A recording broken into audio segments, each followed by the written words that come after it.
theory. We've been talking about the virus and the. I am feeling wonderful, wonderful. We have a great guest today, which I'm going to let you introduce in a moment. Just a couple of things that I want to point out. As our audience knows, we've been talking about critical race theory. We've been talking about the virus and the vaccines, and we've been talking about social injustice to Asians and to other minorities. We're going to go back and focus today on the only minorities is the whites. I wanted to point out to our audience that they can go to the website and go to the web and look up a story on Lindsey Graham, who announced yesterday that he was fully vaccinated, but he now has a more milder case of COVID-19. He's going to sequester for 10 days. And a Democratic operative out of Massachusetts asked the question, so would it be wrong to hope that Senator Lindsey Graham would die from his illness? It reminded me when I heard that, Daryl, of our first show, when we couldn't figure out why the Democrats were so brutal against Tim Scott in his response to President Biden when he was speaking before Congress. Here we have the same situation. We have Democrats attacking and saying that they wish a senator would die because he gets the virus. It is instrumental that there's something very, very wrong in our country.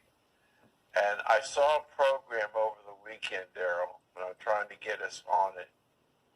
And the idea was to try and find people that are stepping up and speaking out about what they believe as long as they can before social media shuts them down.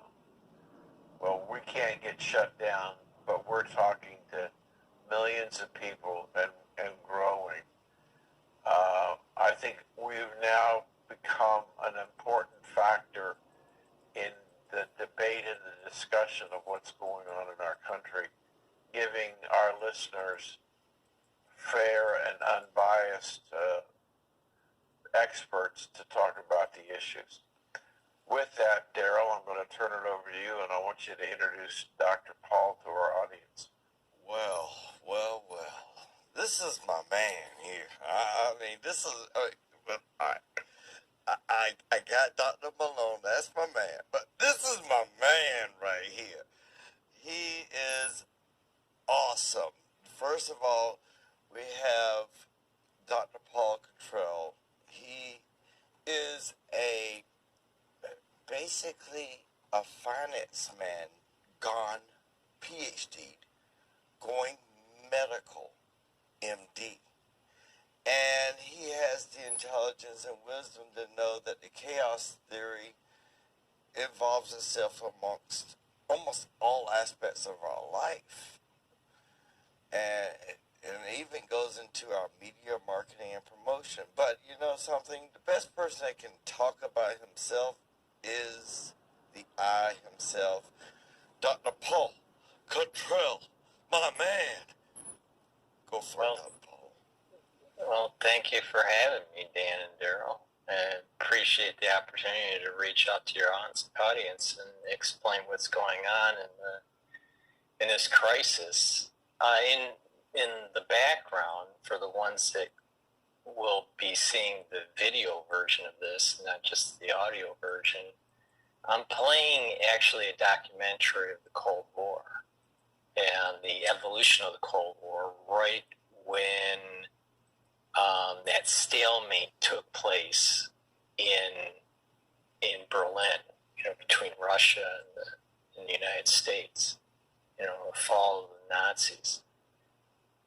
we are in a continuum, a historical continuum of an overreach of the agencies, the CIA, FBI.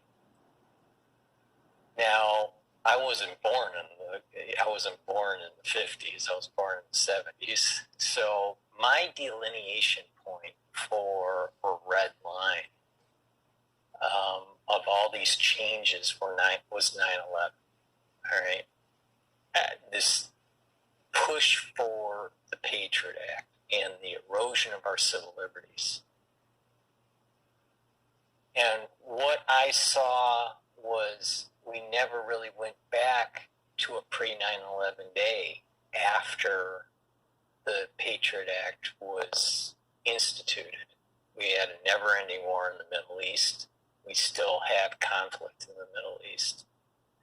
And we still have on the books the powers for HHS and for the CIA, the NSA, the TSA, the FBI to have this overreach. We saw this with the surveillance of Trump. We are seeing this with the surveillance of individuals that are constitutionalists that are questioning the validity of the election. But yet we're put into a category of either conspiracy theorists or worse, terrorists. And this cannot happen. We as citizens in the United States need to stand up and protect those constitutional freedoms. So I see this crisis, this COVID-19 crisis, this biological crisis, this civil liberty crisis. It's a psychological crisis. There's so many different pillars. There's a financial crisis to this also. So we need to look at this in multiple dimensions. There is an element of chaos that's going on here and a level of emergence. It's not just chaotic, but emergence of certain things. But that emergence starts from some seeds. And some of those seeds were a runaway government. I believe, and there's strong evidence to suggest, that this SARS-CoV-2 virus was first developed, the early phases of it was developed in Wuhan by Dr. Shi through different funding mechanisms, through the Wuhan Institute, through Australia, through the EU. And eventually, when proof of concept that HIV homology could give gain of function to the ACE2 receptor, that started in motion the DoD investing in the further development of this virus. This is a USA CCP virus, 100%. And the main character in this is Dr. Barrick at the University of North Carolina. Dr. Paul, let me pause for just a second, if I might. I followed most of what you said. I suspect that much of our audience may have followed maybe a little less than what I did. I'd like to take a step back for just a minute. Mm-hmm. Tell us about you, and then how do we help you communicate your message to the grassroots level, the non-sophisticated American who knows there's something wrong but doesn't know what to do. So tell us about you first. Tell us about the person, Dr. Paul. Okay, well, I was born and raised in in Michigan, in the I won't Detroit hold that area. In the Detroit area. Yeah. So I had my education was at Wayne State University from my undergrad and my MBA, and then I left Michigan after being in many years an automotive engineer. I went to New York and started managing portfolios. I managed a large portfolio for Catholic Charities, and at that same time, I earned a PhD at Walden University. My dissertation was focused on using algorithmic trading for the energy and currency markets for dynamic hedging. So using something called horizontal control and stochastic programming.